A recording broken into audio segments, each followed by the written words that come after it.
स्वागत है आपका जॉबलेस चैनल पे, जहाँ पे मैं आज आपके लिए मोस्ट आस्क्ड जावा इंटरव्यू क्वेश्चंस की एक वीडियो बनाया हूँ। दोस्तों, अगर आप किसी भी इंटरव्यू में जा रहे हो, चाहे वो TCS हो, चाहे वो विप्रो हो, कैपिजेमिनी हो, कोई भी इंटरव्यू जिसमें आपसे जावा से रिलेटेड क्वेश्चन पूछे जाते हैं, तो आप सिर्फ हमारे इस वीडियो को देख कर चले गए तो समझिएगा कि मोस्ट ऑफ द जितने मैंने क्वेश्चन बताए हैं इसमें से करीब 6 या 7 क्वेश्चन आपसे डायरेक्टली इंटरव्यूअर पूछ ही लेगा।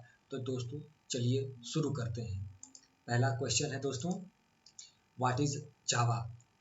दोस्तों, Java is a high level object oriented robust secure programming language platform independent high performance multi threaded एवं portable programming language. It was developed by James Gosling in June 1991। दोस्तों, आप तो जानते ही हैं कि Java high level programming object oriented सभी thing जो भी चीज़ें हम जावा में क्रिएट करते हैं वो ऑब्जेक्ट के फॉर्म में ही होता है।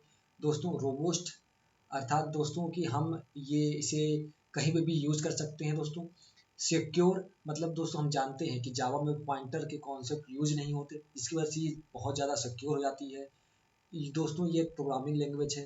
प्लेटफॉर्म इंडिपेंडेंट दोस्तों हम जानते हैं कि जावा पहले अपने जो कोड हम लिखते हैं उस कोड को कंपाइल करके बाइट कोड बनाता है दोस्तों, और हम उस बाइट कोड के किसी भी प्लेटफॉर्म पे रन करा सकते हैं। इसलिए जावा प्लेटफॉर्म इंडिपेंडेंट होता है, हाई परफॉर्मेंस होती है इसकी दोस्तों। और दोस्तों सबसे बड़ी बात, जावा में मल्टी थ्रेडेड दोस्तों, जावा में मल्टी थ्रेडेड के कॉन्सेप्ट होते हैं जो बहुत ही इम्पोर्टेंट होते हैं एक अच्छी सी एप्लीकेशन बनाने के लिए। दोस्तों, जैसे कि मैंने बताया दोस्तों कि जावा एक पोर्टेबल प्रोग्रामिंग लैंग्वेज है। ये 1991 में दोस्तों ये पाइथन के बाद आई हुई प्रोग्रामिंग लैंग्वेज है। तो दोस्तों चलिए हम अपने दूसरे क्वेश्चन की तरफ। दूसरा क्वेश्चन क्या है, list of feature of Java programming language. दोस्तों सबसे पहले जावा सिंपल है। दोस्तों, सिंपल का मतलब इजी टू लर्न है। दोस्तों, हम आसानी से जावा में थोड़ी सी समझदारी के साथ हम कोड कर सकते हैं। ऑब्जेक्ट ओरिएंटेड मतलब कि हम जो भी चीज़ें जावा में डिक्लेयर करते हैं, चाहे वो कोई भी चीज़ हो, वो ऑब्जेक्ट के फॉर्म में स्टोर होता है। दोस्तों, मैंने आपको बताया था कि जावा में कंपाइल होने के बाद कोड बाइट फॉर्म में बदलती है, डॉट जावा सी फॉर्म में, वो पोर्टेबल हो गया। दोस्तों, प्लेटफॉर्म इंडिपेंडेंट दोस्तों, आप जावा के बाइट कोड को लेकर कहीं पे भी किसी भी प्लेटफॉर्म पे रन करा सकते हैं।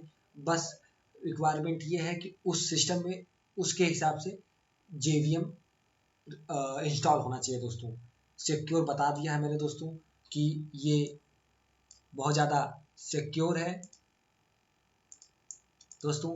एंड रोबस्ट भी मैंने आपको बता दिया।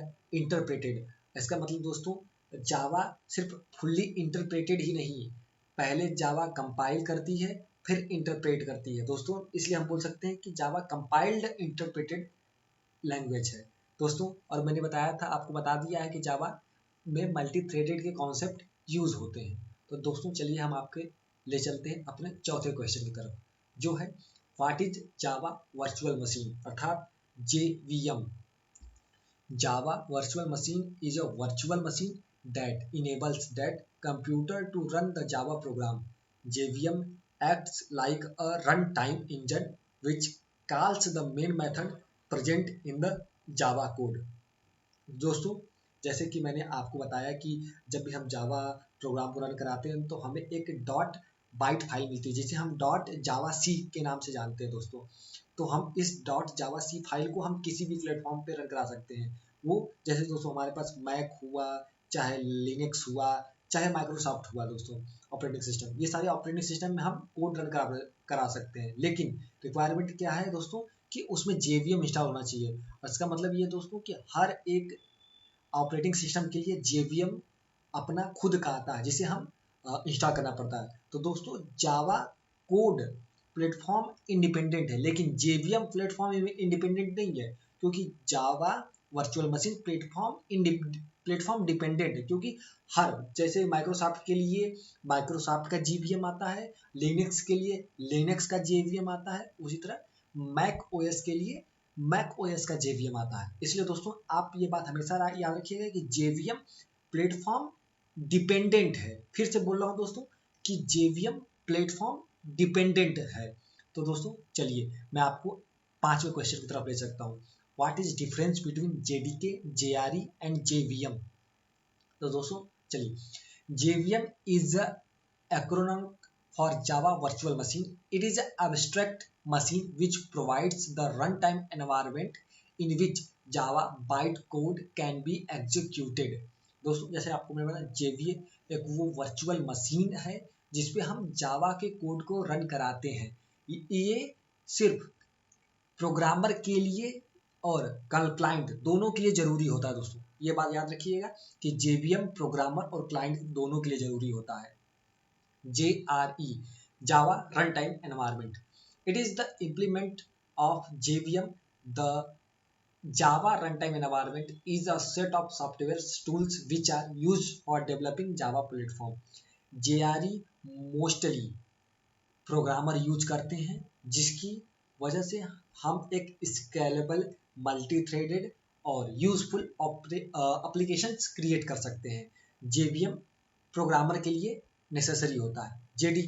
JDK is a acronym of for Java Development Kit. It is a software development environment which is used to develop Java application and applets. It physically exists. It's contain JRE plus development tools.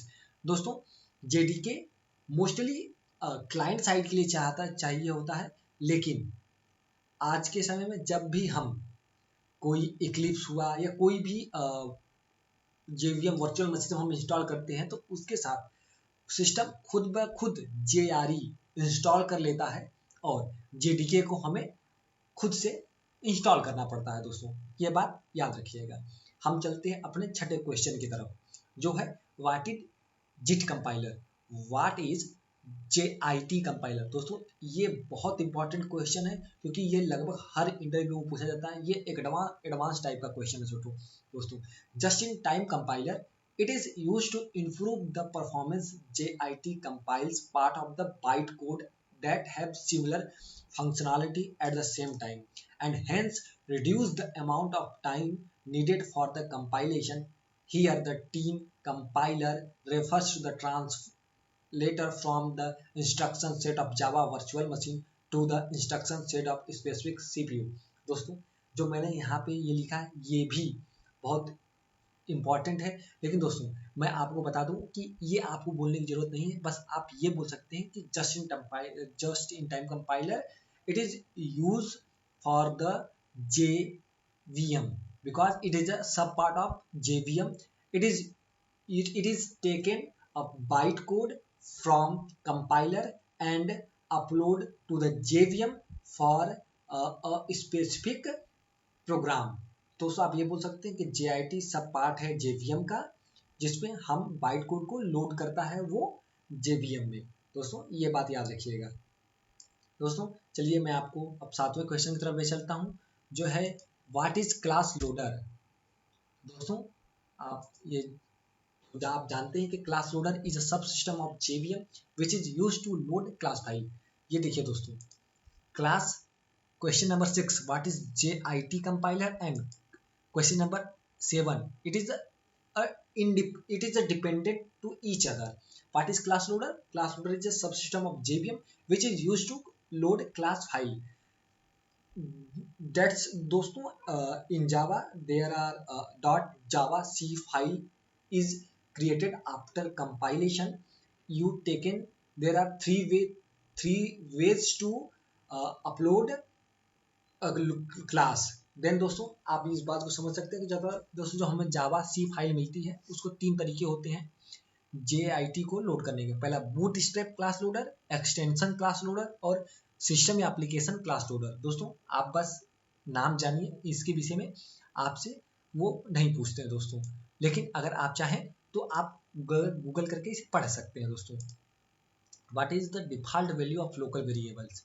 दोस्तों in Java local variables are not initialize any default values, neither primitives nor object या references। दोस्तों ये बहुत important question है, इसे भी आप देख लीजिएगा कि what is the default value of local variable? तो local variables are not any default value, either primitives or not primitives दोस्तों। तो दोस्तों आपको हम ले चलते हैं 9वें क्वेश्चन की तरफ। What is the various access modifier in Java? दोस्तों आप जानते होंगे कि what is access modifier. Access modifier का मतलब कि to access variable from classes. दोस्तों 4 वेज होते हैं एक्सेस वेरिएबल को एक्सेस करने के लिए। पहला public, private, protected and default. तो इन 4 तरीकों से हम एक्सेस कर सकते हैं वेरिएबल को फ्रॉम क्लासेस। एंड दोस्तों 10वां question, what is the purpose of static method? दोस्तों इन जावा स्टैटिक मेथड का मेन पर्पज होता है मेमोरी मैनेजमेंट का, क्योंकि जब भी हम कोई इंस्टेंस वेरिएबल क्रिएट कराते हैं तो वो क्रिएट होता है हीप मेमोरी में। तो इस तरह से जावा मेमोरी मैनेजमेंट करता है। और साथ साथ दोस्तों जावा में गार्बेज कलेक्शन खुद ही होता है, हमें अलग से गार्बेज कलेक्शन करने की ज़रूरत नहीं होती। तो दोस्तों कैसा लगा हमारी कोशिश? दोस्तों हमारा अगर आपको अच्छी लगी हो तो इसे ज़्यादा से ज़्यादा शेयर करें। और आपको अब ऐसे आने वाले और बहुत से भी इंटरव्यू क्वेश्चन मिलते रहेंगे दोस्तों। आपसे निवेदन है कि अगर आपको कुछ भी हेल्प मिले इस क्वेश्चन से तो आप ज़रूर कमेंट करके बताइएगा। आपका बहुत बहुत धन्यवाद।